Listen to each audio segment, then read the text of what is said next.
ကျွန်တော်မော့ကြည့်လိုက်တော့ကောင်းကင်မှာကောင်းကင်တမန်နှစ်ပါးပြန်တန်းနေတာကိုတွေ့လိုက်ရတယ်သူတို့က baseball ကစားသမားတစ်ယောက်စီထိုးဆင်းပြီးဘောလုံးကိုကောင်းကောင်းဖမ်းယူဖို့ညင်တာစွာမြောက်လိုက်တယ်ကျွန်တော်မျက်လုံးတွေကိုမယုံနိုင်ဘူးအဲ့ဒီအချိန်မှာလူတစ်ယောက်ကျွန်တော်ဘေးမှာထိုင်နေတယ်သူကအသင်းကအနိုင်ရဖို့ကျွန်တော်ရဲ့ဆူတောင်းကိုကြားလို့ဖရားသခင်လို့ပြောတယ်ဒါပေမဲ့တခြားလူတွေရဲ့အမြင်မှာတော့ကျွန်တော်ကလေကိုပြောနေတာဒုတိယအချီစတင်တဲ့ကောင်းကင်တမန်တွေပြန်ပေါ်လာတာကိုကျွန်တော်မြင်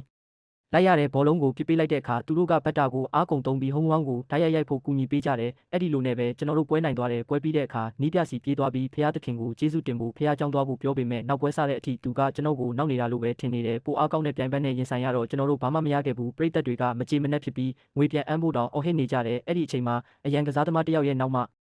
ကောင်းကင်တမန်တစ်ပါးရက်နေတာကိုကျွန်တော်မြင်လိုက်ရတယ်။အိုးဒီလူကိုကွင်းထဲထည့်ဖို့နီးပြကိုချက်ချင်းပြောလိုက်တယ်။နီးပြကအတင်းမှာအားအနည်းဆုံးဖြစ်လို့အရန်ရှုပ်ထွေးနေပေမဲ့အခြေအနေကပိုဆိုးသွားစရာအကြောင်းမရှိဘူး။သူကလောင်းကြီးထက်ယုံပဲတက်နိုင်တယ်။ဒီကျဲပွင့်ကစားသမားကိုအစားထိုးဖို့ဒီလူတစ်သားကိုတုံးလိုက်တဲ့အခါပရိသတ်တစ်ခုလုံးရေမောခဲ့ကြတယ်။မှတ်ချက်ပေးသူကတော့ဒါဟာမကောင်းတဲ့ဆုံးဖြတ်ချက်လို့ထင်ခဲ့ကြတယ်။ပထမပြစ်ချက်မှာလူတစ်ကဘာမှမတုံ့ပြန်ခဲ့ဘူး။ဒုတိယပြစ်ချက်မှာတော့သူကလွတ်